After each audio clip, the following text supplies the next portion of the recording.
I don't believe anyone, certainly nobody in this panel, would argue against that. I think the issue, though, I represent the Ukrainian Orthodox Church in Ukraine, and I think in listening to the panelists, the issue comes down to the state of play inside Ukraine. President Zelensky is horribly damaged by this first of what will be many corruption inquiries into him and the group around him, like Andrei Yermak. The situation on the ground is terrible. People that I speak to in Ukraine are desperate for peace and a ceasefire to be explored. The Europeans are very bullish. They're bullish with frozen Russian assets and young Ukrainian soldiers. They're not bullish with their money and their youth.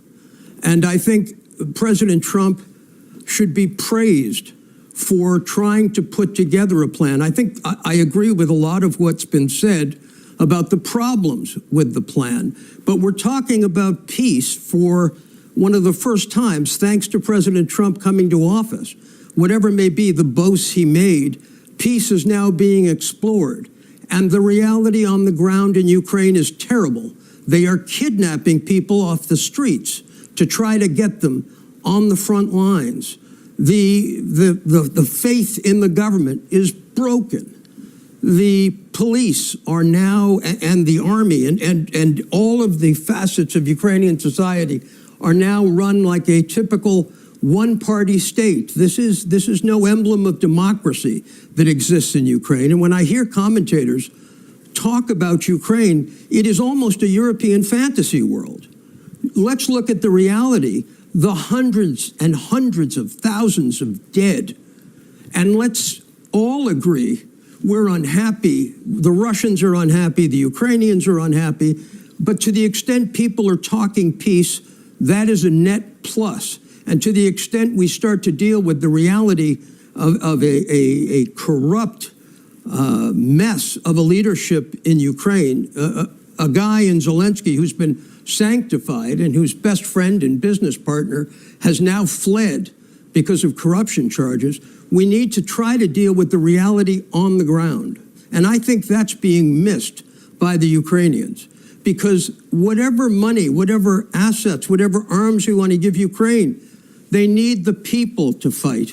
And dragging people to the front the way it's happening today, while tens and hundreds of thousands of Ukrainians are deserting, is not going to achieve a better result than you may get today through constructive negotiations.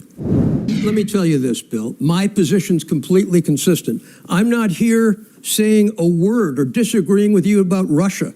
That's not my point. What I'm saying is you and many others are blind to the reality in Ukraine. I've been to Ukraine. I represent this persecuted church in Ukraine where priests are beaten and churches are seized. I've been attacked by the secret police in Ukraine because I've been there trying to fight for democracy in Ukraine and freedom of religion. All the freedoms we hold dear. I haven't changed. The West has changed. We have blinded our journalists. Our journalists don't report about corruption. They don't report about... No, this has nothing to do. Putin is unjustified. Russia is more corrupt. That's not the point. The point is the reality. It's not a matter of who's better or who's worse. Ukraine is losing an entire generation. If you're ready to have British or American soldiers go there, that's one thing. But now we are sacrificing Ukrainian. In fact, members of the church I represent are in the front lines, and they're dying. And the point of the matter is, all I'm saying is, and why are they dying? Because Putin is killing them. Hold on. But so has been a corrupt, incompetent government in Ukraine that hasn't benefited from the largesse of the West. And we need to audit them, and we need to work with them, and we need to find a constructive solution. Just being naysayers isn't going to do it, Bill. Just saying how bad the Russians are isn't going to do it. We've sanctioned them in Europe 19 times, and they've still taken more money and energy than we've managed to freeze.